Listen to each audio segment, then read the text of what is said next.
Welcome to the 9642 podcast. This is your host, Mr. Number 9. And this is The Fool.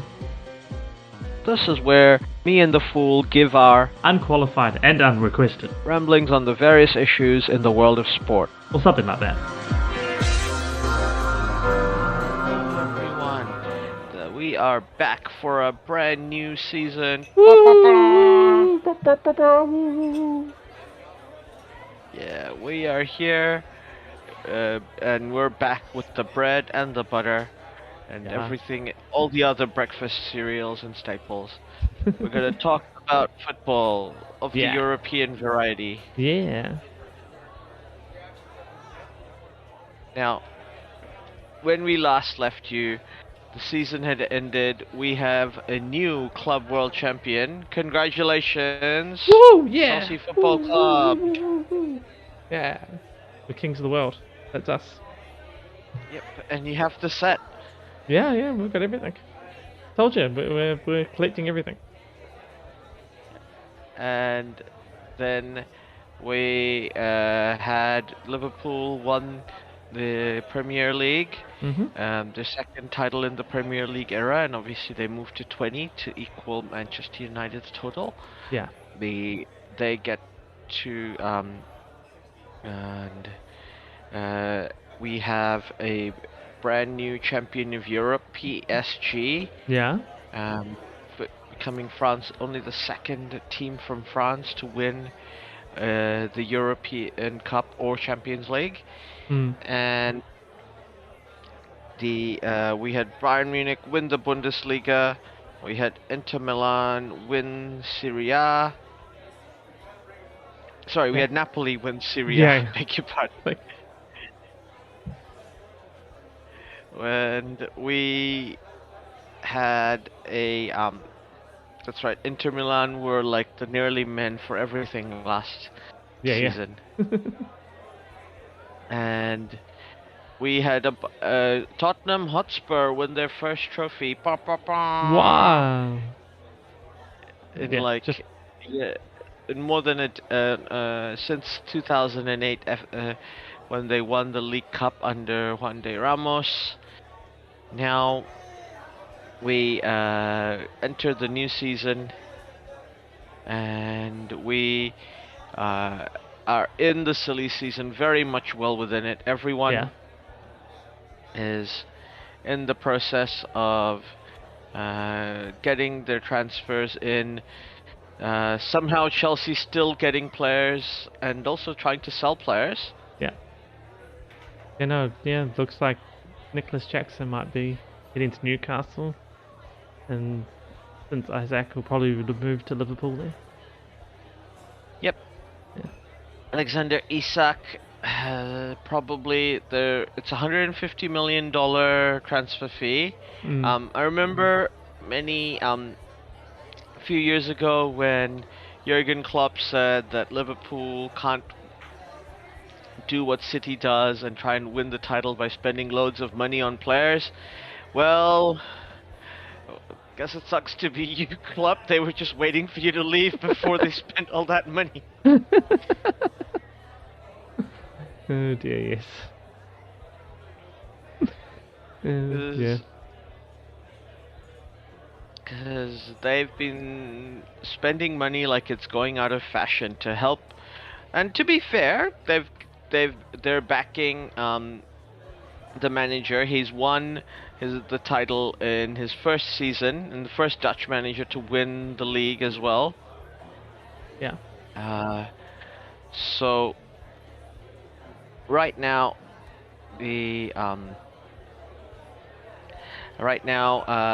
Liverpool want to take advantage and try and go, compete. They want to compete with the usual suspects we're going to see out in the coming season. We have a look.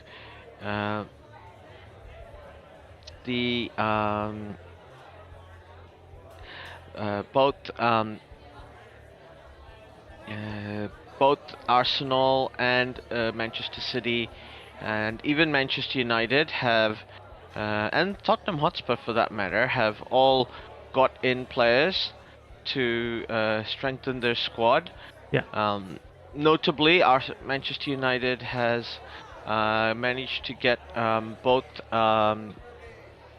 Mbuemo and the and Mateus Cunha in to the club. Cunha business was done very quickly early on, and they got Patrick and they got Diego Leon in as well, who's a youth player.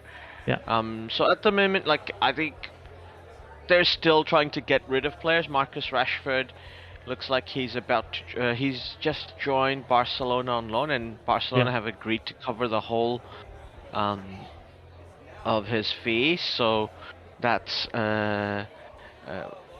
that's gonna help United clear up some of the room in their wage bill. Tyrell Malacia has also gone. Is looking for a new club.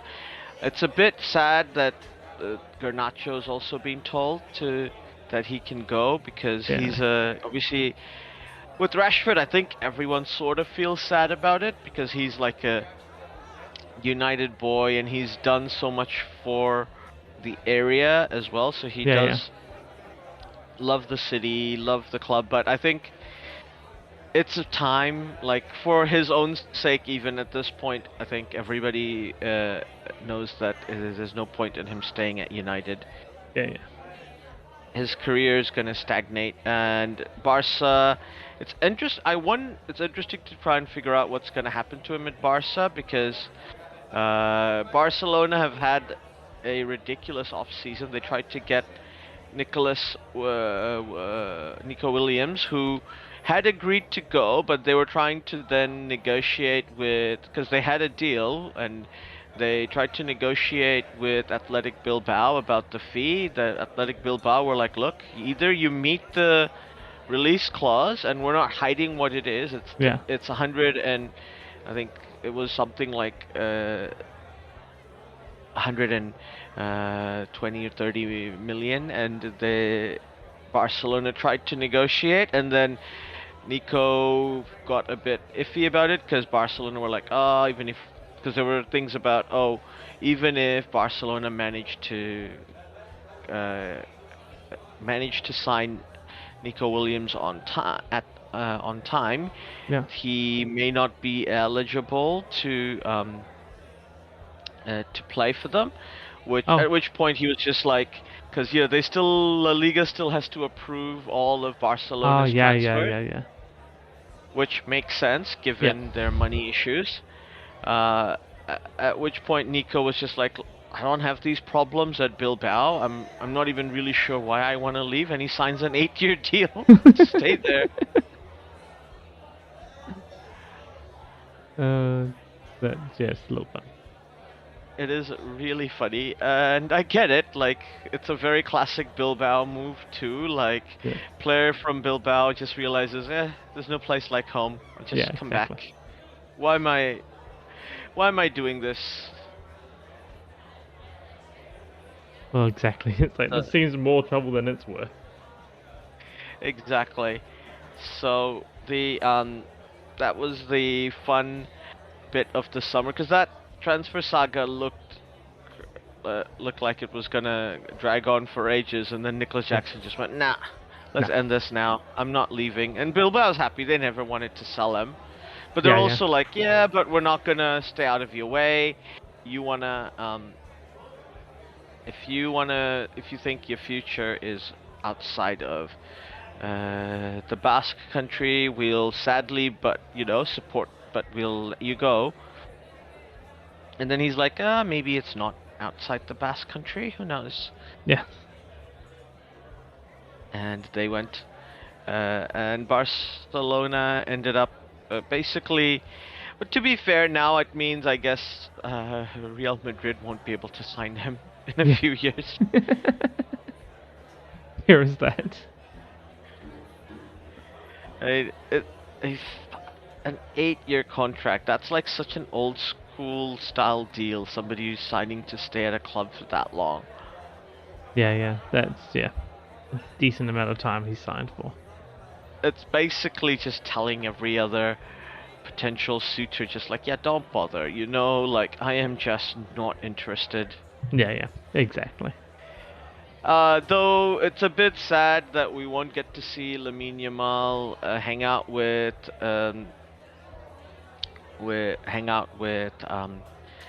Nico, yeah. Nico on both sides of Barcelona's wing. Like that's the only reason everybody was excited about this transfer, right? Like two young best wingers in the world would be playing in the same team. It would have been crazy. It would have been crazy and heaps of fun, but yeah. It is what it is. It is what it is, as you said. Like, it would have been nice, but at the same time, like, yeah, it is. It just is, so. We'll have to keep dreaming. Yeah, I mean, looking at Manchester United, I'm still not too convinced about their moves. I don't know how well they'll do, but optimistically, they finished 14th in the league last year. They should hopefully finish higher than that, quote unquote, hopefully. Are they going to finally get Sancho out on a deal? Seems that impossible. Impossible. Apparently, Dortmund is looking for them. Nobody outside of England can afford his wages, and Sancho rightfully is not looking to take a pay cut anywhere. No. And like they're in a situation where they're not allowed to train with the others, and they aren't allowed in until the rest of the players have left the training ground. Oh, really? And all this other stuff, so they're not being exactly treated the best either. But they are showing up and they are training, even though they've been told you don't need to. Yeah. We'll see how it works out. But like I said, I think Manchester United top 10 finish. If I'm gonna be optimistic, they could finish in the top 5, but I think more like if the goal is to get back to Europe, if they finish in the top 7 or win a cup this season, that should be enough. Yeah, you would think so. Looking at Chelsea, how happy were you with their businesses being done, especially because they got a lot of it done before the Club World Cup? Yeah, it was good seeing like João Pedro out there and showing how good he is. You say Delap was out, got a bit of a run around. Yep. I mean, overall, can't complain. So far, yeah. I'm not sure if they've got more coming. It was we got that Palmeiras guy as well as Savio, something, whatever it is. And he looked good in the Club World Cup playing. He played against us and played really well. So it was also good to see like that sort of commitment to his club as well. Like still plays hard against the club he's about to move to literally a week later or so, a fortnight later. So, it was. I think so far happy to see how it all goes. But yeah, I think that Chelsea should be happy. They got 90 million for their winning, and it's gonna help. Like they were probably the only Premier League club that took it seriously. When they were there. Manchester City didn't look like they were too worried one way or the other. Yeah. And they just Manchester City treated it like an extended preseason. Yeah. Which might end up being helpful to them this season. Possible, yeah. And it's a tough one for the English teams, because if the Club World Cup becomes something that's very lucrative, like Chelsea's already won the first title, like potentially, like there's always going to be at least 2 English teams already, I think, in this tournament, because like outside, even if 4 different winners are not from England, like in the 4 seasons leading up to it, we've already got PSG this season, and there's going to be 3 more in the next 3 seasons. There will be in the top, in the by coefficient rankings, you will have that many English teams. Yeah, right? exactly. It seems, not very feasible for an English team not to have won the Champions League in that 4 years, and also to be outside the top 9. Otherwise, with all you say, with only 2 from every allowed country, it seems very unlikely. Because realistically, other than PSG, who already qualified because they've won, I don't see another French team getting in that top 9. No. And it could happen, but extremely unlikely, in my opinion. Oh, I mean, potentially 9th with, or potentially if there was if somebody won it multiple times during that 4 years, right? But then you stretch the coefficient ranking a little bit further down. If there's multiple winners from a country, it'll probably be PSG or Real Madrid type of team, right? It'll be from one of those top 4 leagues or PSG. Yeah. So, I see what you're saying. So if you're saying the more likely thing is if, say, PSG win, and then next season you've got City, and then you've got Real Madrid, and then you've got Bayern Munich. Yeah. So then you can only get one team from the rankings. I see what you mean. And then after that, it could be a French team. Yeah. So potentially, yeah. If you only had 2 or 3 teams coming through from being winners, then you've got more teams that have to come through the coefficient rankings, right? So at some point you're quickly using up English teams, quickly using up the Spanish, Madrid and Barcelona likely going no matter what.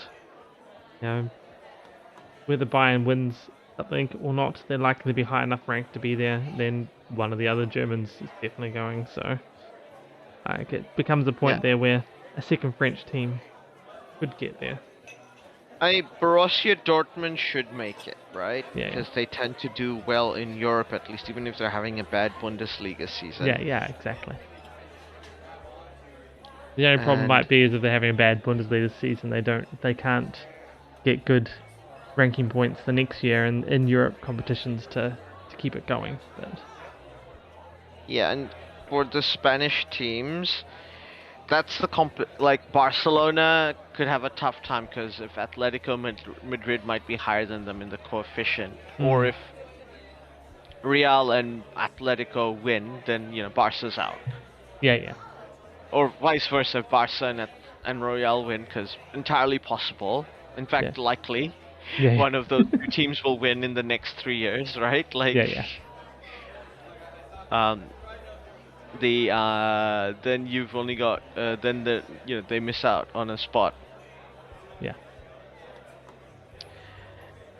And I think the fact that they for Europe, it's made it better because it's basically increased the variety of countries representing. But and CONMEBOL, it just means there is a country other than Brazil represented because the Brazilian clubs out muscle the rest of the continent quite easily in terms of financial clout. And it'll be interesting to see how it works out in North America because the MLS teams tend to not do well in the continental competitions. They haven't won the Champions League in forever, the CONCACAF Champions League. And the Mexican teams tend to dominate. Yeah. So if we get 4 different Mexican teams win next time, then clearly assuming they keep the same format, there will be I assume the finals are going to be in Spain next season? Next time? Next time? Because it's being hosted by so many different countries. How are they going to do Are they just going to allow a team from each of those? Or are they going to go host the Club World Cup in South America, which I think would make more sense? Yeah. Because most of the other side of the tournament is being held in Morocco and Spain and Portugal. You're only getting one group game. Right. one or two group games in each of the South American countries, like Uruguay. So if they host the Club World Cup, either Uruguay or like Uruguay hosting it makes sense because they're hosting the first game, right? And giving them a free team means at least they're represented in the Club World Cup. Yeah, exactly.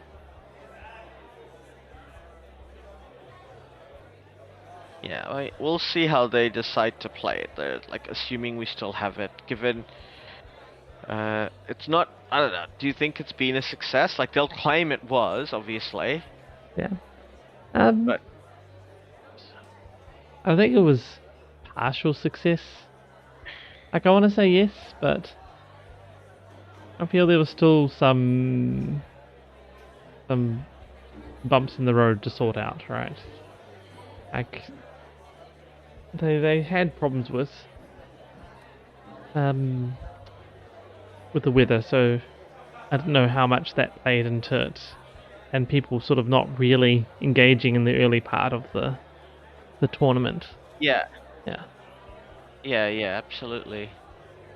And it'd be a little bit interesting to see how they go with the Oceania. Well, I suppose next time I was saying with Oceania, but next time we'll have the Oceanian League thingy going. So yeah, maybe that helps a little bit there because also it was good seeing Auckland City represented there and everything. Yeah, the first two games sort of really showed the massive gap between their very amateur status and the lots of professional teams there, in a way that the previous format allowed them to shine a little bit, and this one that basically had no hopes. Well, also there was real money in this tournament, so people actually took it a bit serious. Like they had Bayern Munich. Like it was a bit of a bad group for them to get stuck in as well. Like Bayern Munich were never going to take a game against them easily, or give them like a bit of a freebie.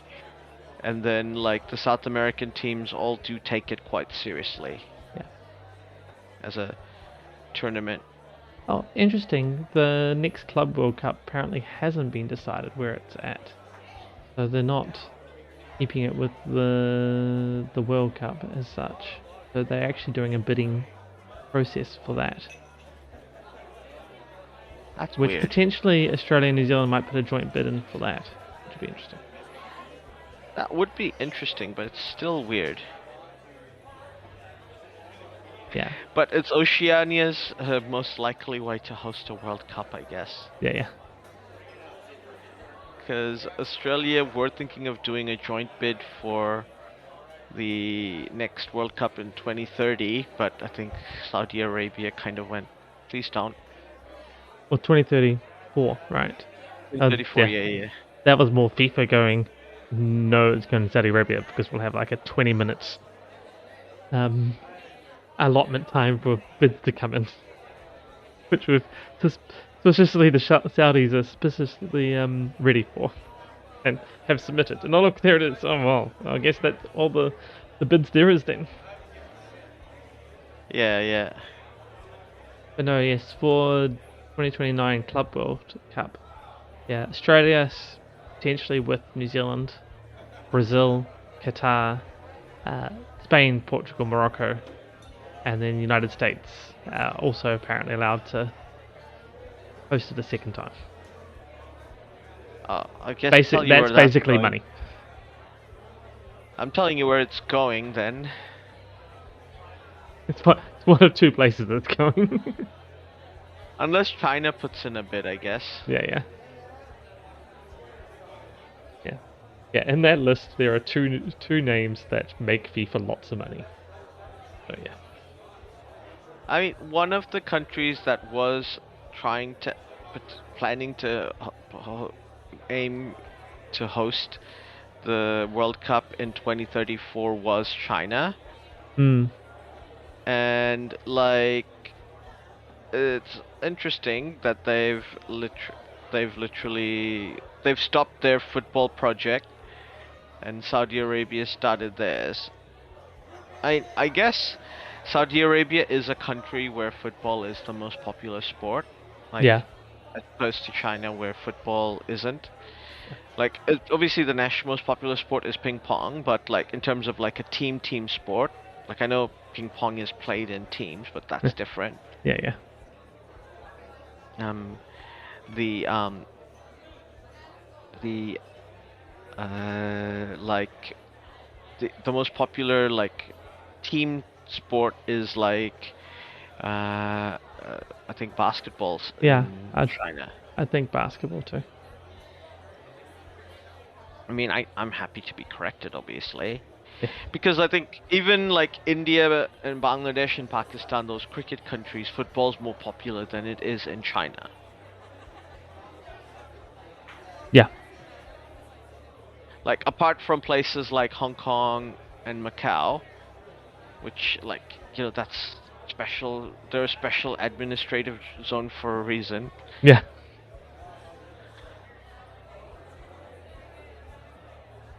The football's not as popular as it is in the rest of China. Football's not as popular in the rest of China as it is in those special admin regions. And I think in Taiwan it's baseball. Yes. So neither the Republic or the People's Republic is it the most popular sport. Like in Japan, it's not the most popular sport either, but it's still really popular. Yeah. Like it's easily the second most popular team sport. And like I think Japan's sporting commercial culture and like system is more developed than it is in China. Like Japan has a really strong basketball league, a really strong football league, and like they have a good, really strong rugby league, etc., etc. Yeah. Exactly.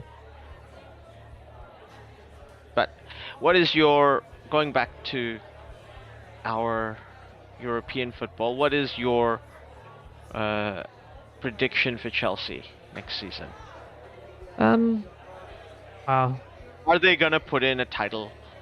I would hope so. I think potentially our defense still isn't up to scratch. So left back, right? Yeah. Like I think you guys still need to sort that position out. Yeah. I mean, the defense looked okay at the Club World Cup, better than it had been throughout the rest of the year.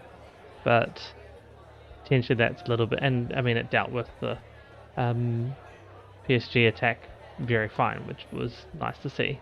But I felt that was a little bit of a outlier in terms of performance.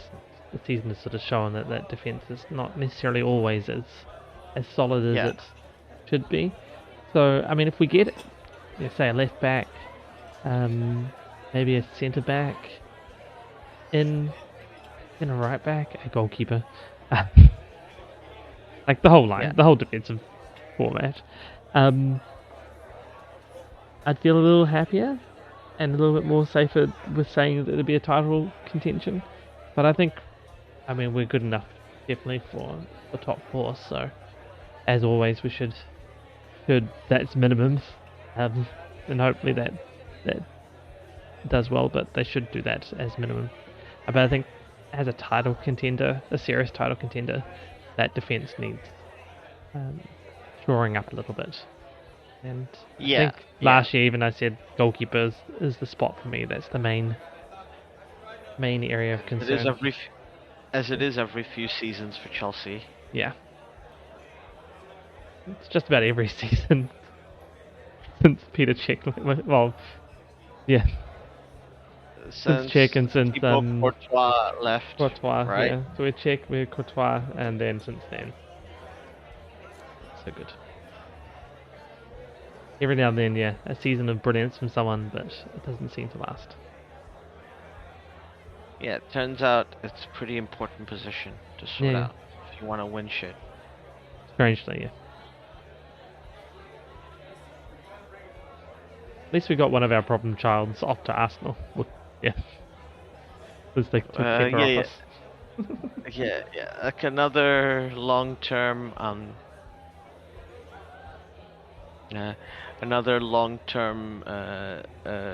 what you call, uh, tradition of Chelsea's, right?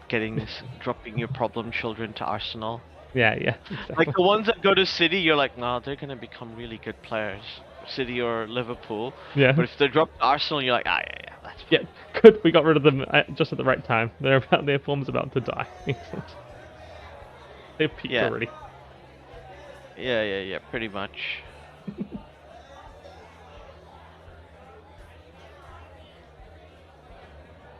And you've also sent like Noni Madueke to Arsenal. Yeah.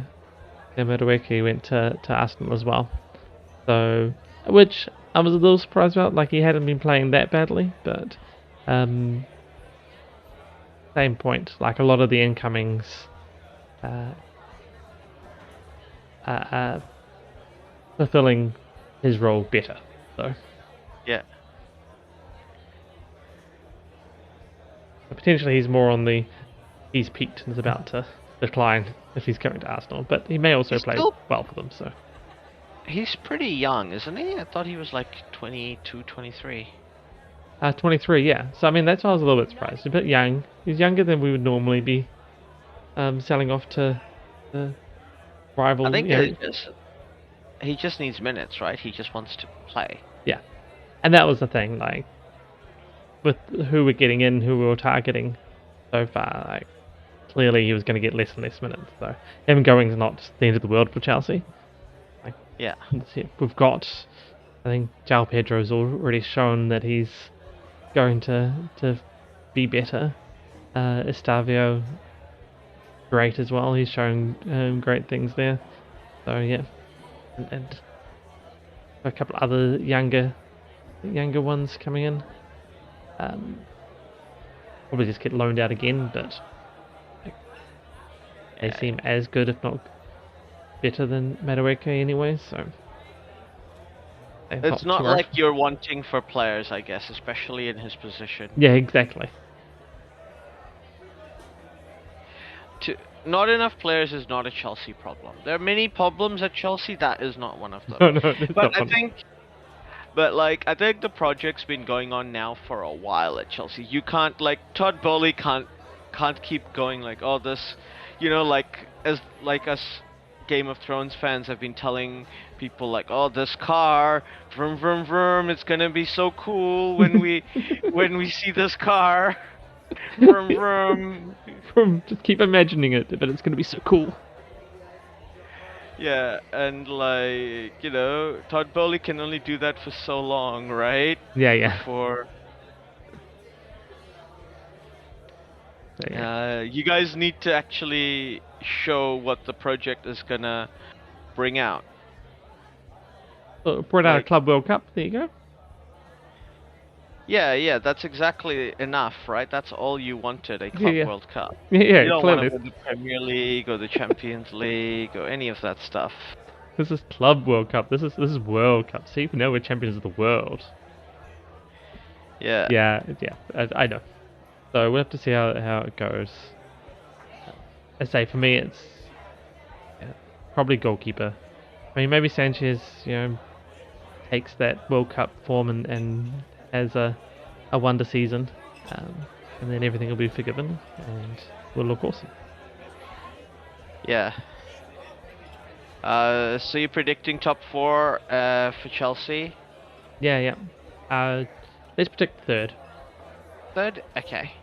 Let's go to last season's champions, Liverpool.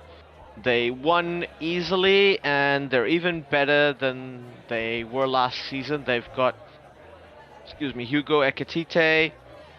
Probably going to get Alexander Isak. They got Florian Wirtz. Fantastic player. And Georgi Mamarshvili from Valencia. There's a bunch of players, and they got Jeremy Frimpong as well from Bayer Leverkusen. On the ditto. So, and Milos Kerkez from Bournemouth. So great business, and they're getting done, and they're not yet done either. They also sold Trent Alexander-Arnold to Roma, so that's going to be Real Madrid, beg your pardon, yeah. So that's going to be a big loss. But other than that, they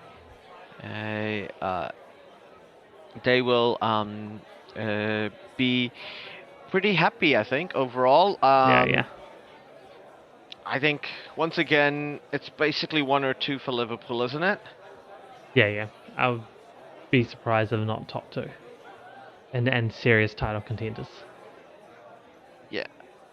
So, do we expect them to go back to back? Yeah. Being as you say, they had a great squad, easily won it, and sure, Trent's moved on, but they've got such great replacements coming through. Like, yeah, I don't. It feels like it's just going to be a stronger side. Yeah. I also got so the only team that I think obviously can compete with them is Manchester City. Yeah. They got in the transfer window Tiani Reinders from Milan, Marcus Bettinelli from Chelsea, which is a great buy, I think. Ryan Cherki from Lyon, and Sabir Naipan from Rosenborg and Norway. So far, the thing is, it's the players. If Manchester City are getting them, I'll just assume they're gonna be good. They're gonna help the team out. It's how will Pep come back? Every time he's lost, he's come back even stronger in his Premier League career, right? Like his first season, people were calling him Fraudiola. If you remember, the bald fraud. Yeah. Yes, that's a real thing, boys and girls. If you're too young to remember, ask your grandfather or yeah. Or your parents. It was a real thing. People used to call him the bald fraud, and he's obviously, if not the best, at least one of the top 2 greatest managers in the Premier League era. Yeah. He did re-sign as well, start of a new 3-year deal, which he's gonna go into his second year of. He'll want to, even if next season is gonna be his last season at City, he'll want to, I think, leave with a bang. He's not gonna want to leave on a low. At Manchester City, and Manchester City has just got this habit of making people stay. They just realize they'll never have it better outside of the Etihad Stadium. Like you get employers who kind of understand what you need and are willing to back you with money and look after the staff, and even if you want to leave, they're not they don't stand in your way. They're just kind of like, okay, this is your value. Go find someone who's willing to pay this much for you. We'll sell you. Done. Yeah. Very pragmatic like that, isn't he? Yeah. So I do. It's like David Silva for years was saying, everybody was like, oh, it's his last season. He's gonna leave, and he just always ended up staying. I think. It's one of those things. We know that's what City are like. So I see Guardiola apparently won't re-sign with City. Like, once his current contract expires in 2027, he's saying that it's decided he's going to go have a break. Though that break may just be retirement, since he said that it could be like 15 years. But I don't know how much that's just Pep being a bit silly. Pep's addicted to football. Yeah. Seems weird, the idea that he wouldn't be somewhere. Yeah, no, this is like... We all have a friend who says they're never gonna drink again after they've gone on a bender and then taken a week off from drinking and gone, yeah, I feel no much better, I'm never gonna drink again. And then, the next time you see them, they're out on the large. Yeah. And absolutely, like, not that I'm condoning that behavior, I'm just saying that as like we all have a friend like that, Yeah. And so it does sound a bit like that. Like he's had a bit of a rougher season, feeling a bit like, I'm never gonna do that. I'm done. I'm finished. What do you say? Come 2027, like, oh look, he's still here and still doing stuff. Scratch that. I could see him maybe take an international job, like trying to win a World Cup. Like someone like Pep, who's like such a football historian and like, I think he does really want, because there was a rumor that he was gonna go to Brazil for 2014 World Cup. Yeah. And obviously Carlo Ancelotti has done that for Brazil now, so he's kind of done the advantage on Pep, but there will be opportunities at the international stage, like also, but I think Spain are pretty good international wise. Like they've got a team that's pretty awesome, so I don't think that's gonna be the country. And he's always kind of said that he doesn't want to take over Spain. He's such a Catalan nationalist. Yeah.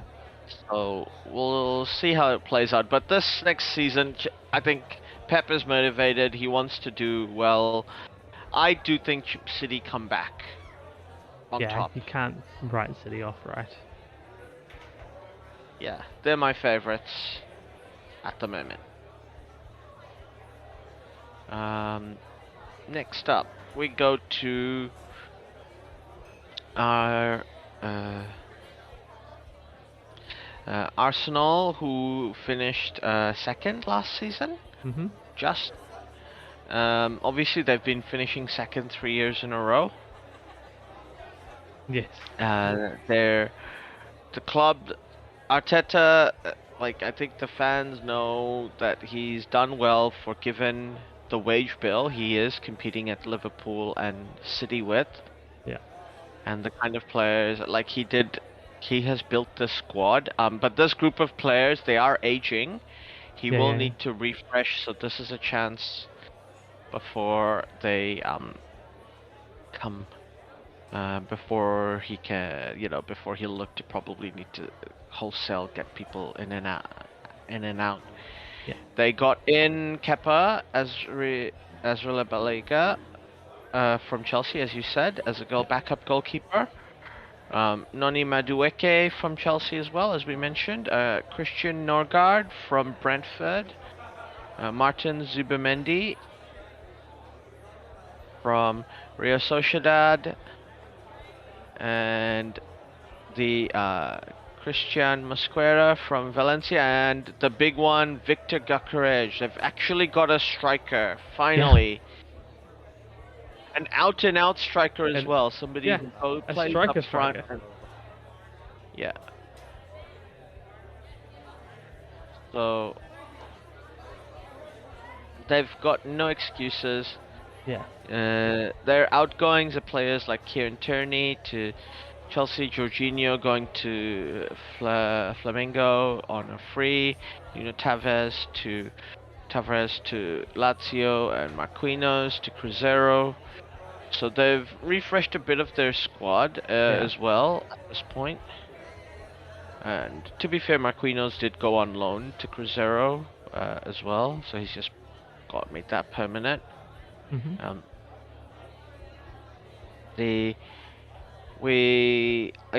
It looks good. The team like I said, their team are not the issue. I think they've got the players. I do think they need another player to be like Madueke is going to be the person who's basically covers for Saka when he's tired or needs rotation, right? And he's going to give Saka competition on that right wing. Yeah. You've got an out-and-out striker. That's what they need. Their defense is strong, but they probably need maybe a couple more center backs. So we'll see if they do that. Like if Saliba gets tired, that's when, or gets injured, that's going to be something that's potentially problematic for them. Yeah. But otherwise, I think they're all good. Arsenal, top 3 at least, right? We're thinking? Well, I'm going to put them 4th since I said we were going to be 3rd. Oh, 4th. Do you think Arteta would get fired if he finished 4th, especially after he's gotten so much of the pieces he wants? Yeah, I guess. I don't think any of the coaches will get fired for being 4th. It depends a little bit on how they got 4th. Or would he resign if he thought, look, I've taken this team as far as I can? Like, you need. That's a bit more of an interesting question. Does he leave if he feels like I've done all I possibly can and I can't do any better than what I've got here? Yeah. So that's possibly more of a possibility if he finishes 4th. I don't think any club's going to fire them for finishing 4th because they're still Champions League. They're still making money. A little bit depends on how they finish 4th, but I think all these clubs, like 4th is minimums. Like they reach 4th, sure, you've met baseline requirements, or at least if you've made Champions League, so even 5th really. If they have the coefficients, which they should still, I think. Made that, sure, baseline's covered, we made that. There may be questions asked if the method of getting there is, like if the gap between them and higher up is quite large and there was a big step, say from 3rd to 4th or 4th to 5th, whatever, and they looked completely outclassed. That's a different story, but I feel this season the top 4, or possibly even top 5, will be pretty close together anyway. I think even possibly closer than it was last couple of seasons. Yeah.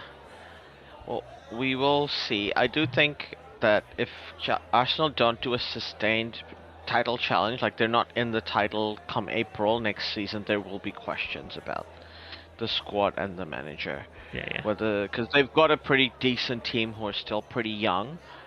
Like, is somebody else going to be better able to do stuff with this team? Yeah. Well, especially because I think after the World Cup next season, Carlo Ancelotti will be available for people. That's also very true.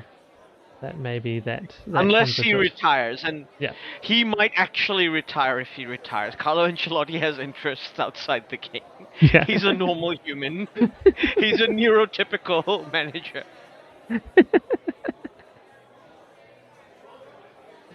Yes. But like Pep was just going like, yeah, I'll believe it when I see it. Yeah, and even then, probably not.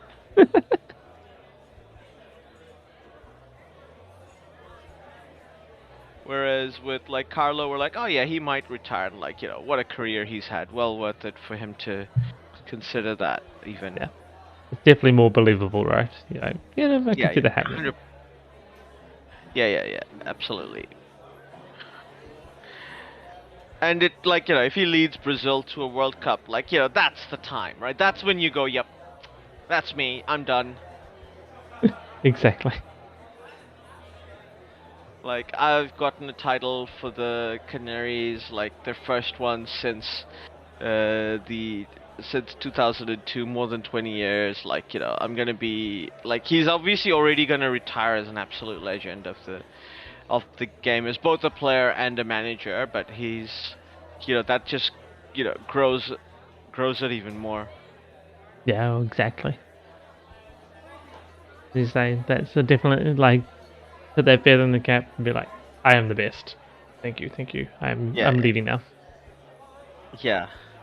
It'll be like a great blow for the materialist managers. Like, he is the best of the materialist managers because he has a philosophy. He likes an idea of what, but his whole thing is just like, what do I have? What players do I have at my disposal? How do I get the best possible outcome from these players in the way I see, like what I consider to be, yeah.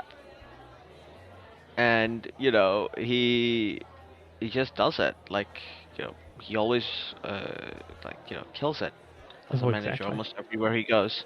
Yeah. Um,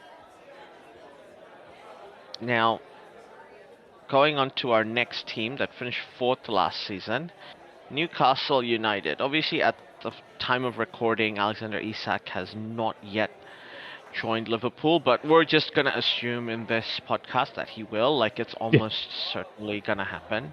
It may have happened before this podcast comes out. Yeah. Before we finish recording, it may already be old news. Yeah. So we shall see. But like, they have gotten Park Seong-soo from Suwon Blue Wings coming. They got Anthony Elanga from Nottingham Forest, a really good buy. I think also it's from a direct rival in terms of like a team that was competing for European spots, Premier League, and Nottingham Forest are gonna be in the Europa League this season because of their tattling on Crystal Palace. Yeah. Well, the Athletic did a deep dive on this, and we'll get to Nottingham Forest because obviously they finish right next. But I think there's a lot to defend Nottingham Forest on for the. Also, they got Antonio Cordero from Malaga. Newcastle United. Obviously, they can't spend big for PSRs or financial fair play reasons. They will, but if Isak does go and they get Nicholas Jackson, they will get some money because it's at least 150 million, I believe, their transfer. Yeah. And they will. I think Nicholas Jackson is a good. I don't think it's a like for like, but I think that's a good option for them. Yeah. Potentially, they might even be able to, if Villa are willing to sell, get a player like Ollie Watkins or maybe Ivan Toney. Maybe.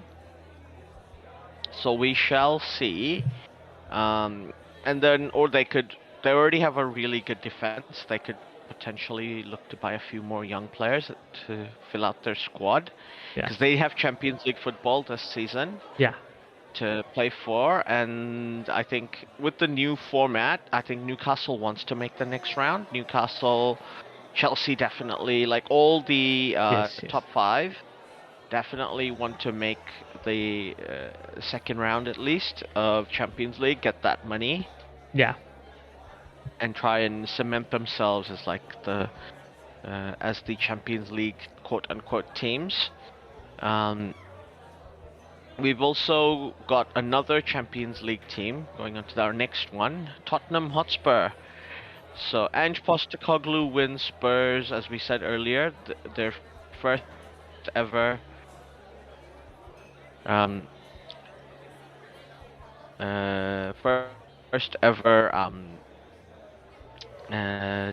trophy in a long. And they immediately let their manager go, and they bring in Daniel Falk. Bring in a new manager.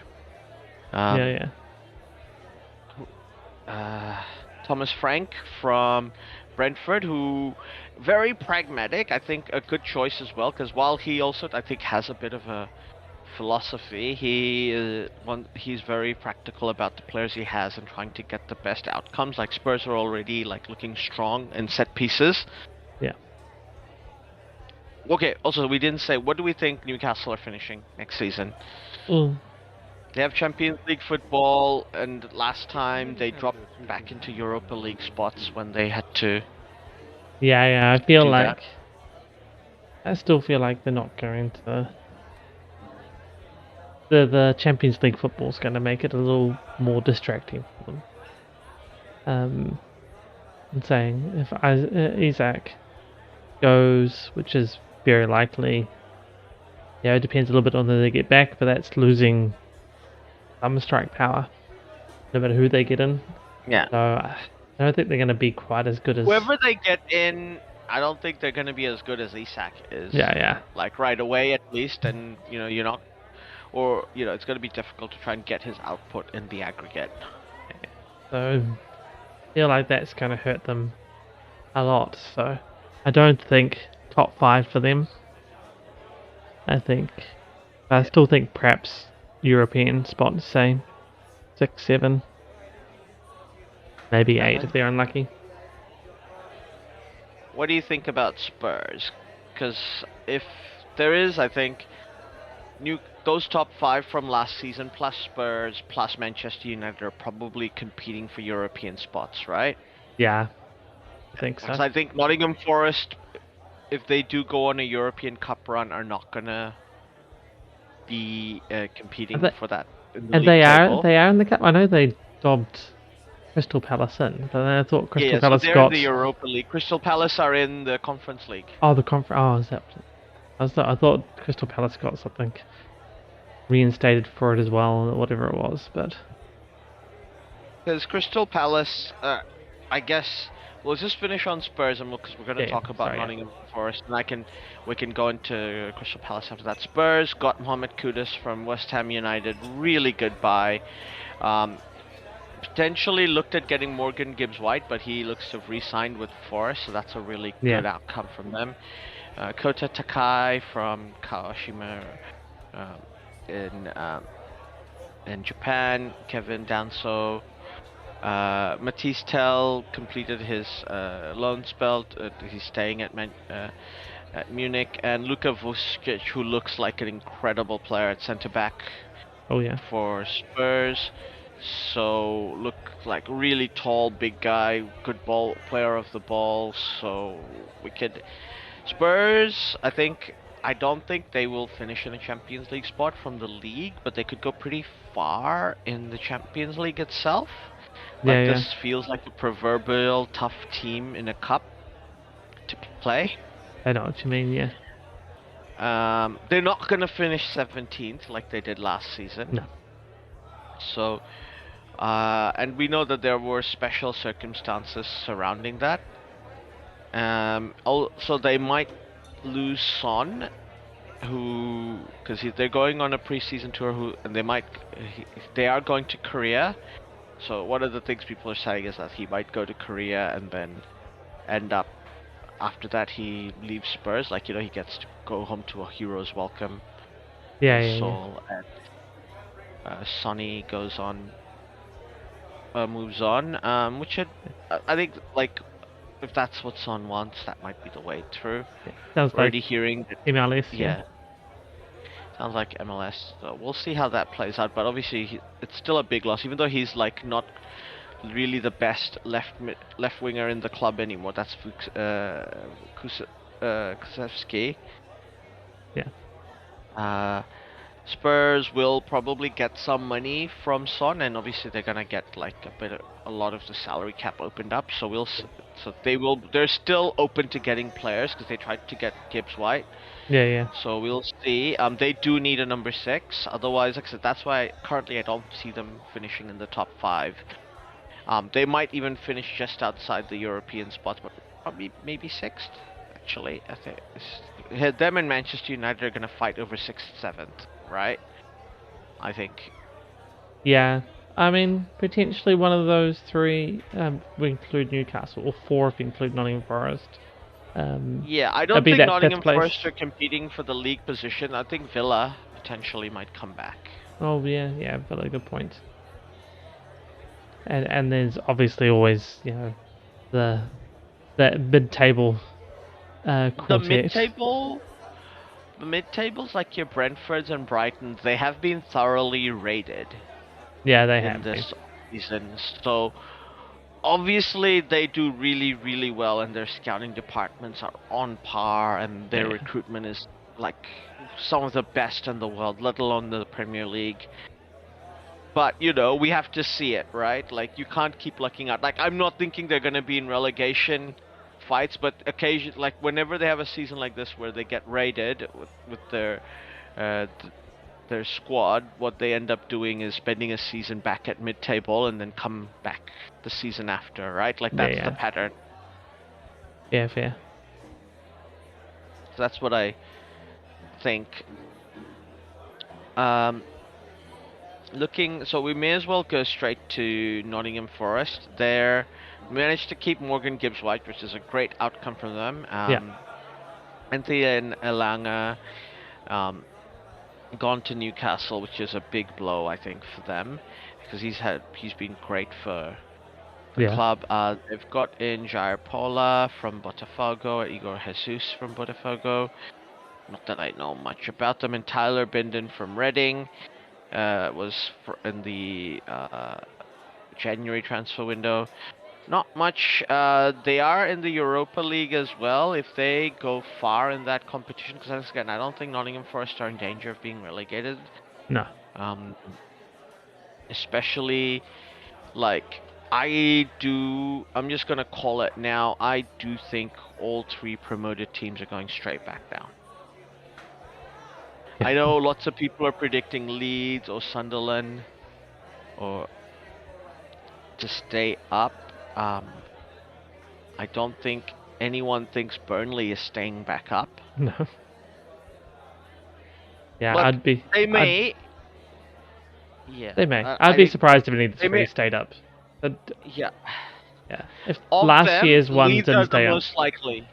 Yeah. Of them, Leeds are the most likely. And if Leeds don't stay up, we can officially say, like, this is effectively a closed league now. Like, 3 teams go up. And maybe even in the future we'll have the same 3 teams go up and the same 3 teams go down, almost.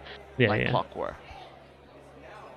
Because Leeds are, like, I can't see, like, Brentford, Burnley, and Sunderland will not have parachute payments from previous seasons. Leeds and Burnley do. All right, yeah. So they've only had the one. Leeds had 2 seasons of parachute. Burnley at least had a few seasons of parachute payments banked in their thing when they got relegated the first time. So it's a bit complicated. But, like, I don't think, like, they might stay, but I think actually, no, Leeds didn't have any parachute payments when they made it straight back up this time. So if Leeds don't make it to stay, I think we can just say, because they're the most financial, like, they outspent everyone in the championship, and they had the biggest wage bill by far of anyone of it, and they didn't have any parachute payment money and anything like that. And if they were unable to stay up in the Premier League the season after, like, you can just say, like, non-parachute payment teams are never gonna stay up. And there's 2 of them with no parachute payments this time, Leeds and Sunderland. Yeah. So, as I said, maybe Burnley then are the most likely to step because they at least have money. But, like, I think Leeds still outspent them. And they have richer owners in theory because it's owned by the owners of the San Francisco 49ers. All right, yeah. The way I look at it is trying to work out who would be going down in their place, and it's hard. It's not going to be Everton anymore. They've got their stadium, like, Yeah. The shit stain is now stuck. It's not going to get flushed down the toilet anymore. Exactly. I mean, maybe Wolves in danger still? The only one, right? Like, Wolves are potentially the only one that can. I can't see Bournemouth. And they ended up reasonably well ahead of the curve last year, even. I know it's a bit flattering because of Spurs and United, right? Yeah. Like, as I mean, but even then, like, they still got to 42 points, so it's hard because in the end, the 3 promoted teams last year were well and truly dealt to.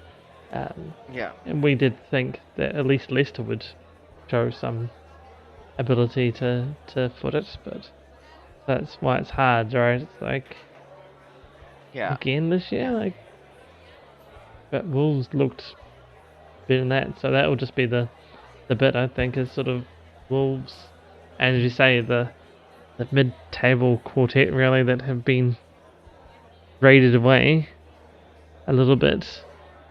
The because they won't. Mid-table quartet, like Bournemouth, Brentford, Brighton, and then you could put Crystal Palace, Everton, and that. Fulham, I was thinking as well. Yeah, Fulham. Like they've all been sort of raided. Everton's not been raided, but they're gonna need a couple of seasons with this new stadium to get their. Get the money in the PFA. But they're gonna get there. They've got rich owners now who are gonna invest in the club. They've got a fantastic stadium. They're gonna be able to financially be more competitive going up. But I don't think that's gonna happen this season yet for them. But we were talking Nottingham Forest, like I said, because of UEFA Cup, their squad is thin. I see them finishing outside this top. Let's call it a top 7 race. Yeah. I think so too. So with the extra distraction of some European football, I see them finishing out, but at the same time potentially doing really well in the Conference League. So. Yeah, Nottingham Forest are not in the Conference League. Sorry. They're in the Europa League, yes. Still, with Villa. Still potentially do well. Yeah, and if Villa were not in the Europa League, I would go, Conference League, I think, Nottingham Forest might be competitive, but I think Villa are more likely to be competitive. Like, this is why I think Villa potentially are also another team that's fighting for that top 7. So Nottingham Forest, I'll just go into a bit more. They dobbed Crystal Palace in because they pointed out, look, they've got an owner in Ted Dexter, who was also the owner of Lyon.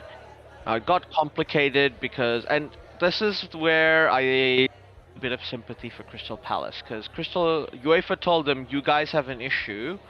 You could potentially qualify for Europe, but you've got an owner like Ted Dexter, who's an owner of Lyon. All Crystal Palace needed to do is for Ted Dexter to put all his shares into a trust, a blind trust, and then as soon as Crystal Palace qualified for the Europa, won the FA Cup, he could just put the shares back in his name. All right. That is all he needed to do. Like, even you and I know how to do that. Like, we're not business people. We can go to a lawyer and set that up. Yeah. Pretty easily. Like, I think we might even be able to do it with a kit.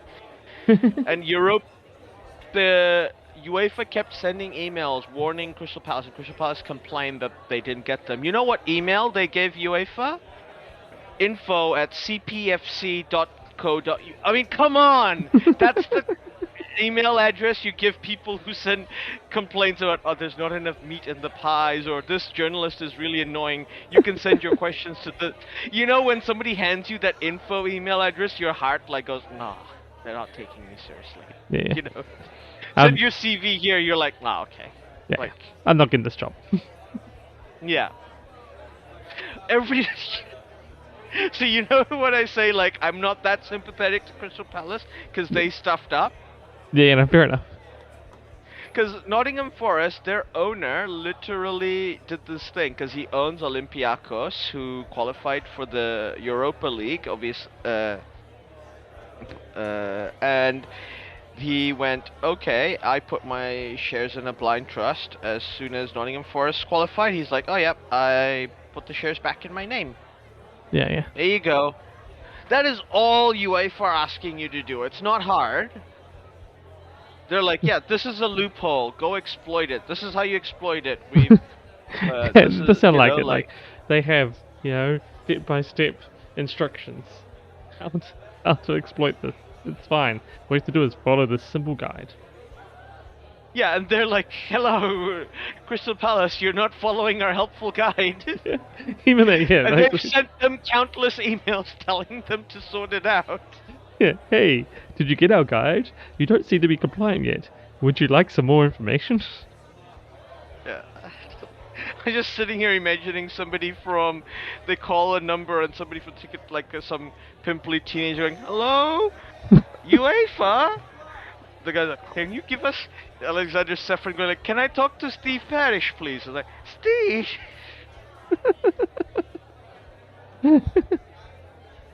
Oh, the governor. I don't have his number. I'm sorry.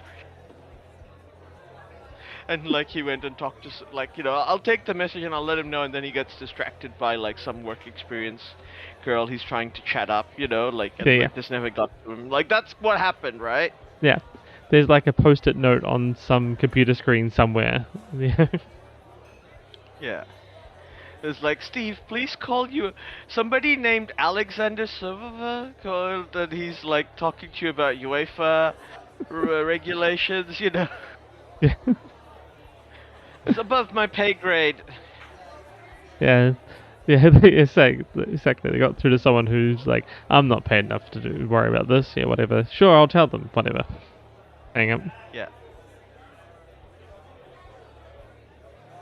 Yeah.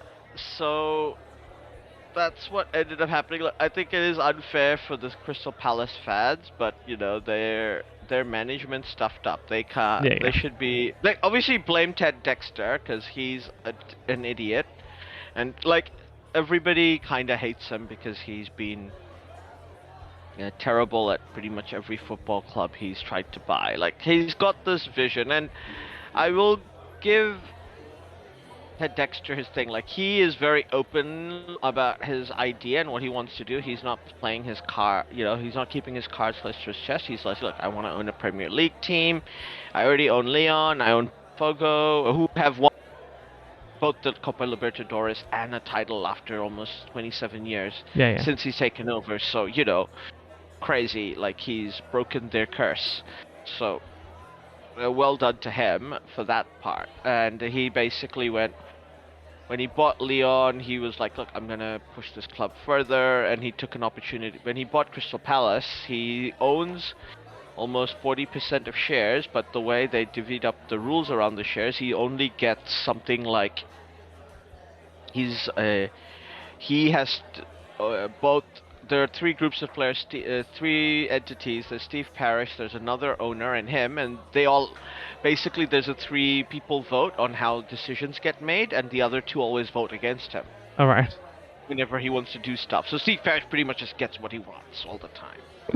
And to be fair, he's led Palace to the promised land, right? They were almost, they were in the 4th tier, they almost went bankrupt, and he's taken them back to Premier League. So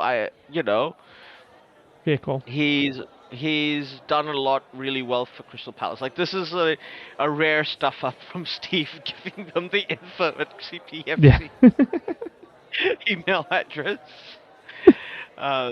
And Ted Baxter's been trying to buy Crystal Palace, and I think initially Parrish was open to selling the club to him and taking up this model, but things at Lyon didn't go well. He sold a women's team who are like one of the most successful ever. Yeah. He sold their arena, which is what they were making so much money out of. Like, sold it to the old Lyon owner, like all the parts of the business that were making money. No.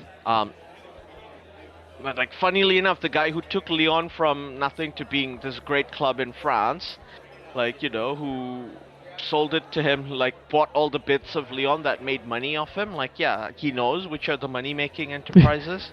Strange how that works, yeah. And like their basketball team and all this other stuff. So he is absolutely loathed in Lyon, and now he's going to sell his shares in Lyon anyway.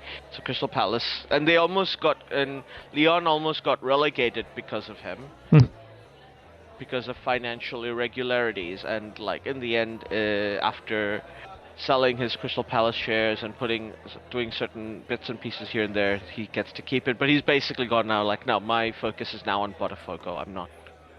I'm like gonna sell my European football stuff off. Yeah.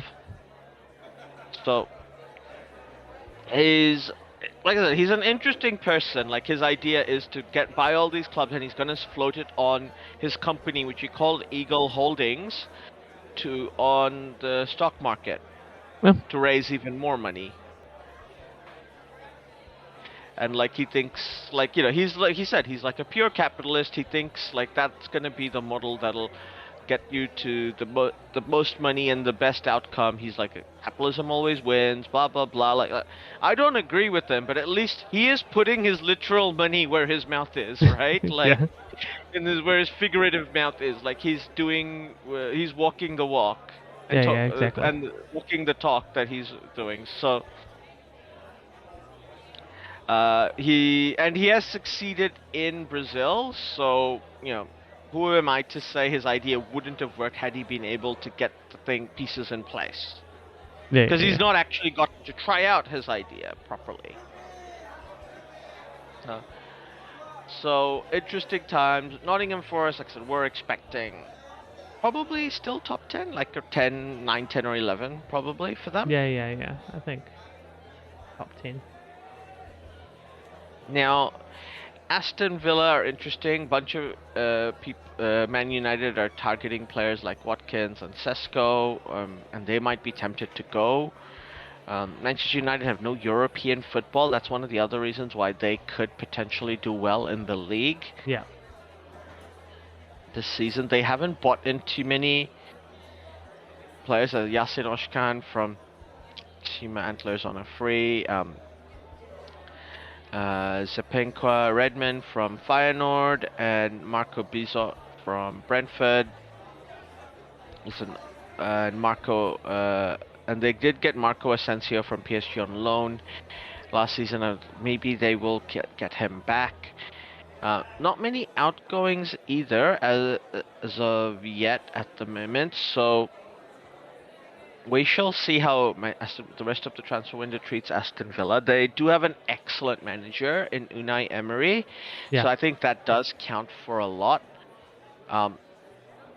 And if he has a lot more power and say in what happens at Aston Villa. He kind of gets a bit of a thing of what kind of players he wants, and he does use his resources well.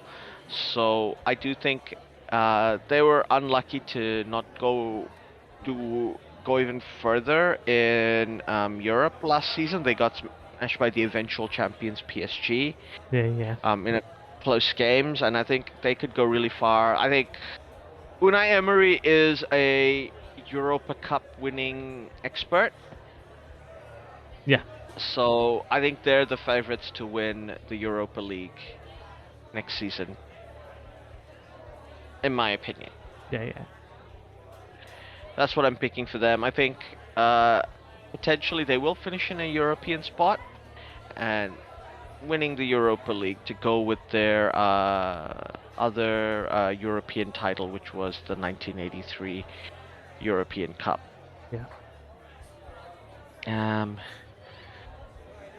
So we've got those Nottingham Forest and Aston Villa. Crystal Palace. They are in the Conference League. They outcompete almost every team in the Conference League financially. Yeah. Once again, I said this with Chelsea. We said this with Chelsea last season. Come on, at least semi-finals, probably winning it. They must be the favorites at this point. Yeah, you would have to think, really. Yeah. So they should make it to the final, and then, I mean, finals are finals. Sometimes they can be funny things, but you would expect them to be better than most others that will make it there. So. Yeah, and they're unlikely to be facing the special one in a final like Leicester were. Yeah, exactly. They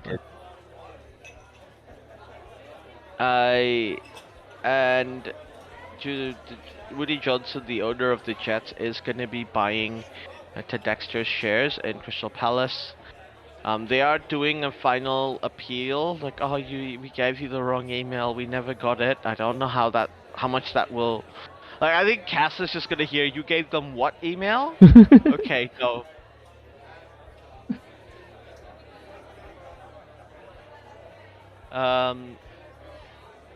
They will see. Like, if they get to the Europe, Crystal Palace, this is a potential chance to win a trophy. Like, Nottingham Forest have won the European Cup. They don't care about winning, and they've won it twice, not just once. Yeah, exactly. They've won it twice, so they're not necessarily going to care about winning a Conference League. It's not like Chelsea trying to complete the set when they did theirs, and ditto, like Aston Villa have won a European Cup. They don't care about winning the Conference League as much. Like winning Europa League gets you Champions League next season. So that's always like being in there means you've got that's a second chance saloon. Yeah. Like especially if Aston Villa look like it's going to be very difficult for them to finish fifth. I think they might focus on the Europa League without necessarily like sacrificing the league the way Manchester United and Spurs did last season. So I think Aston Villa, like they haven't had too many incomings, but it's a good manager, so I do expect they'll finish in the top 7. Yeah. No, I think so too. And we've confirmed we think Leeds, Sunderland, and Burnley in some order will be bottom 3. Yeah. Who do we think? They possibly stick Wolves in there to be bottom 4. Bottom 4. Potential of Leeds being able to outplay them, but because I don't think Wolves have done very much either. We can go over it in a future podcast where we'll rate people, but I feel like Wolves so far haven't really done anything, so potentially makes them a little bit more vulnerable. But I agree. Yeah. But we always say, "Oh, Wolves might get." Actually, I've never said Wolves will get relegated because I always be like, "No, Wolves always figure something out." This is a broken record of me for the last couple of seasons thinking Wolves are going to get relegated, and they never have. So that's right. I'm like the one who always goes like, "No, don't go Wolves and Everton. They'll never be relegated." And you always go, "No. How long can we?" Yeah, how long can we keep saying that? They must fall one of these days.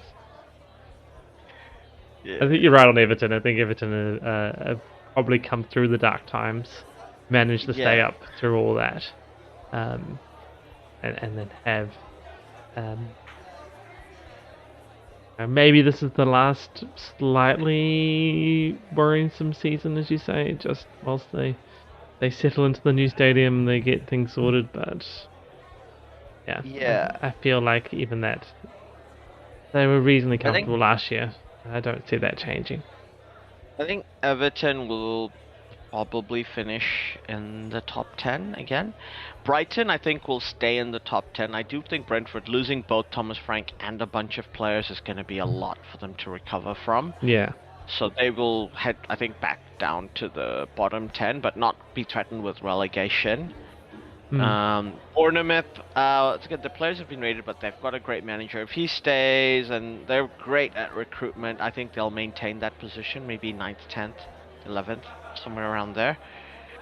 That's what I think about the 3Bs. I think, let's call it, of those mid-table, Fulham are the most likely to try and crash I think, a European spot.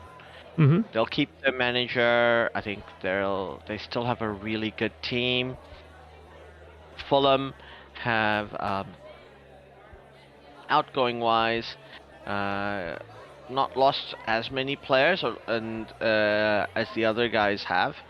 And the most of these have gone out on loan as well, and they are bringing in Willian. There is an unwritten rule that Willian's not allowed to leave London. Football clubs will do whatever they can to make sure Willian still lives in London, because he is the guy for Brazilian players to when they need to figure out somebody who knows where to get Brazilian groceries and Brazilian food. Look, I'm not joking. Like, Willian is on the group chat. He sorts everyone out. All right. And that's why he has to stay in a London club, and they all have him on their group chat, and they always make sure, like, look, he has to be here. Like, you can't, like, we're all gonna riot otherwise. But Fulham, like, they're keeping a lot of their players. They've got a really good squad. They might still have time to get in players here and there.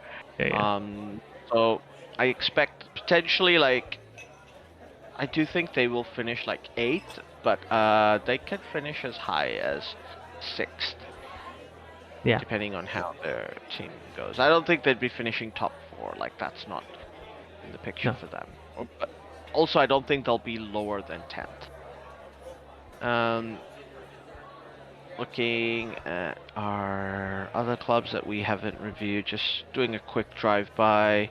West Ham, the W's. West Ham, Wolves, like, you think Wolves are destined for bottom half finish, 16th, at best 15th? Yeah, I think so. I think Brentford might get that 15th, 14th kind of spot. I think West Ham might also be around there, 13th, 14th. Like, I do think they're on the lower end of the table. They've lost David Moyes. Yeah. He's gone back to Everton. That's the other reason why I think Everton are gonna do. Yeah. Moyes is back. So. Well, and like that feels like everything's right with the world. Like, David Moyes might actually get them all the way up the thing. I think Everton are still in the bottom half. I don't see them finishing in the top half. Well, yeah. I mean, very comfortable 12th, 13th sort of thing. West Ham similar. West Ham's got Graham Potter. He's gonna have to implement his style. Yeah. They've got, obviously, Mohamed Kudus has gone out, and they've just loaned out a bunch of players, but they've got a decent amount of money, I think, from Mohamed Kudus. They got Kyle Walker-Peters from Southampton, who's a decent player. Al-Haji Malik Diouf, who is the son of El-Haji Diouf, if you remember from back in the day. And they got Jean-Claire Tobido from Nice. Graham Potter's a fantastic scout. If he gets given a bunch of... he's got a good system. He knows how to get the best out of his players. I think a really good coach. And if the West Ham owners, who are actually reasonably patient, they gave a lot of time to David Moyes. Yeah. And they still have good players like Jared Bowen and Mikel Antonio at the club. So, and I expect they'll still be looking for players. Yeah. Who they'll get in before the window closes. Especially because they've got money for the Kudus, from the Kudus transfer. Yeah. But I think Potter will just keep them steady. I don't think they're going to finish in the top half under Potter. Though, maybe. Actually, Graham Potter's pretty good, I think. Yeah, but at the same time, not everybody can finish in the top half, right? Yeah. There's too many good teams in that top half. Alright, so I think I'll go my final order. Manchester City, and then Liverpool, and then Arsenal, and then Chelsea. I will optimistically say Manchester United, because they have no European football to distract them. Yeah. And they've had a full preseason for Amorim. Newcastle 6th, Aston Villa 7th. That's my top 7. Yeah. Tottenham finishing 8th then. Yeah, actually no, I'll put Tottenham 7th. Yeah. Aston Villa finishing outside, yeah. But Spurs will somehow win the Champions League and come back in the Champions League next season. That's just, you know. Yeah.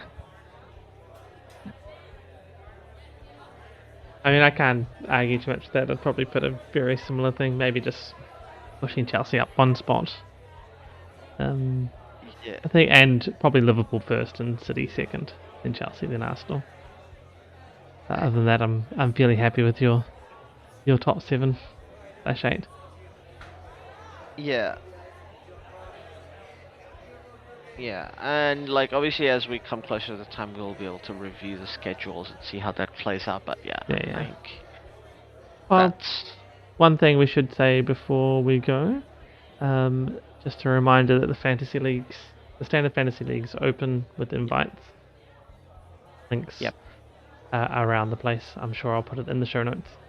And we will be having our fantasy draft. They're still setting that up, so we aren't able to set that going yet, but I think we're planning for that tentatively planning for the 8th of August to have our fantasy draft going for the EPL, or the Fantasy Premier League. Nice. So get invites out for those be there when they or come. Be there or be square. Exactly. Nice. Oh, and also a reminder for everyone of our Discord channel, Facebook page. Yes. All the rest. Buy me a coffee. Yeah. YouTube channel. Yeah. YouTube channel. Whatever. I'm sure if you find a way of communicating with us, we will communicate back.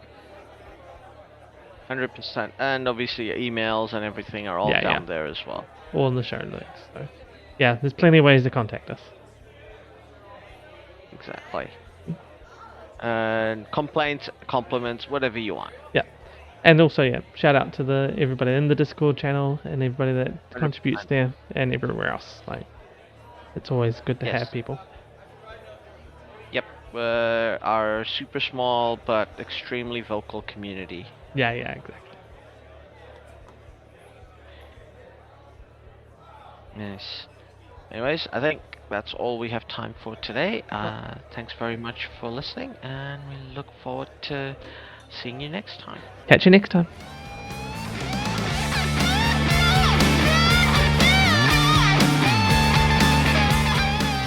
Well, that is the end. Thanks for listening all the way through. If you liked what you heard, we have even more. NineSixFourTwo Discord and a Buy Me a Coffee. Pretty sure it's Buy Me a Beer. Oh yeah, buy me a beer on buymeacoffee.com.